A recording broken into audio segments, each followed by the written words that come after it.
Hey, we're back with another video to explain our portal reports. This time we're looking at the health checkup, and more specifically, we're going to look at the ticker tape. So this area right here, we call the ticker tape. And what it is, it's constant information that goes through a lot of the other reports that we see on the left-hand side. And it just gives you an idea of where the dealership sits in terms of whatever data that we're looking at.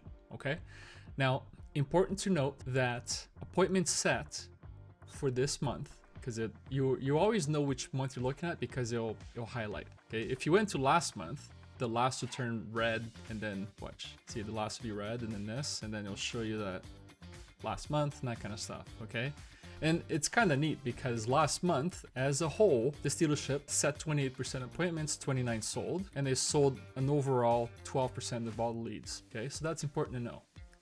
If you go with month to date, we're looking at 28, 29, and 12. So we're at 24, 34, quite different, and 15. So it's this dealership's doing a better job throughout mid-month. We're almost in the third week of the month, but last month they finished at 12 overall. Right now they're at 15. Wouldn't you want 3 points, right? That's kind of how we're gonna look at this data. Ticker tape, 24% appointment set. What is that looking at? Is it just internet? Is it just phone? Like, no, it's everything. It's all your sources. I want to know how many of your sources were booked into appointments. And of those, how many sold? How many appointments were converted to a sale? So this is not dependent on any source, okay? Now, if I look over a little bit to the right, this is probably the most important thing to learn about our reports. Is how we look at data. If I called this dealership today, they would tell me that they're probably closer to that 121 deliveries, not 103. Why is that different? I'll explain. We're only looking at data for the leads that are in the same month that you were in, okay? And that's important because if you're getting, let's say, conversions from, let's say, December leads, you converted X, but then some of them trickle down and then sold in March. If you want to have the bonus conversions, like in this case, we're showing 16 for this month. These are leads that originated in other months, but closed in the month that you're in. If you want to have a strong March, you better have a strong December, January, February. If you want to have a strong summer, guess what? March, April, May is where you're going to have to really do the work. Okay? So what we're tracking is data or the leads that come in the same month, because you can do something about it. You get this report every single day. You have access to it every single day, and every day it has brand new data. When you come in here and you see that you're, let's say, if you're at 9% and then your KPI is 15, 16%, wow, what's happening here? We're not capitalizing, we're not converting enough. So what can you do? You can look at the data and you can start making changes. You can do it because the month is not over yet. What if this was a product of what happened in December? You can't go, time travel, go back a few months, change everything there, so now you have a good March. It doesn't work like that. So the reason why we look at same month data is to give you a fighting chance of hitting your targets. We're always going to look at same month data or whatever data is in the data intelligence part of the report. What I mean by data intelligence is month to date, obvious. Last month, when I click last month, it's going to show me all of February and so on and so forth. So, and the reason why we also don't want to go too far back, like a custom range that you can go like 6 months, is because the way that we receive data, we receive it in what is called a delta.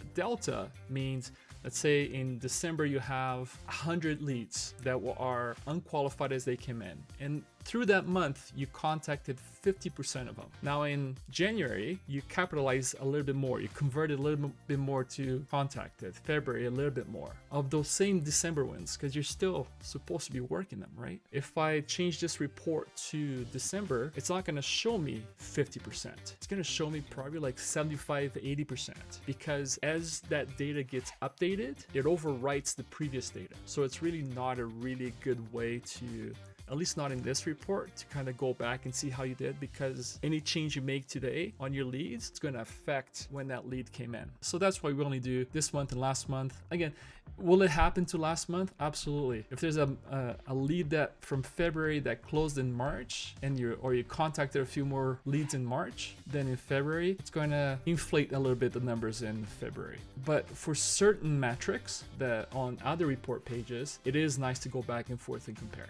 Hopefully you understand what I'm trying to say with the reason why we look at leads for the same period. And it's just because you can do something about it compared to hopping on your time machine, and so you can have a stronger present. Okay. And as I go to the right, I want to explain to you why. We're going to jump over this for a second because I want to spend some time on it as well. But for the leads that came in this month, this dealership has sold 103 so far. How come it shows 105 here? The 105 includes any time a DMS overwrites the data. So in this case, let's say 2 deals were processed, were closed in your finance department that never existed in the CRM. I come from a logic that if it didn't happen in the CRM, it never happened at all. So this could be a training opportunity where someone didn't add 2 leads, or 2 different people didn't add a lead each into the CRM. They kind of skipped a few steps. That's the deal. In finance, they created a customer profile. It was closed and processed, and that's what's reflecting. So for the leads that are in here, 103, but for all of got sold this month is 105, just because it's a DMS push. All right. 16 come from outlining months like we talked about. So a total of 121 is where this dealership sits. If I were to make a call right now, they would tell me they have 121 out. Okay. Now, what are these other numbers? 103 out of 680 is 15.1. You might think, holy shit, we're doing awesome. But then you look at your top 3 sources, which is internet, phone, and fresh up. Are you doing awesome? You're certainly kicking ass on fresh up. Really? People in front of you, much higher chance of closing. Phone up, 19% is pretty good. I think it could be a little bit higher, but 6%. Most of your leads will come from the internet unless you don't advertise online. And 6% is a little bit subpar. I think there's opportunity to go higher. So your 15% is being dragged down by your internet closing rates. If you didn't have access to that, you'd say 15%, holy shit, we're killing it, but you're not, okay? And again, it will always tell you where the date range is. Leads for March, so there's no doubt of what you're looking at.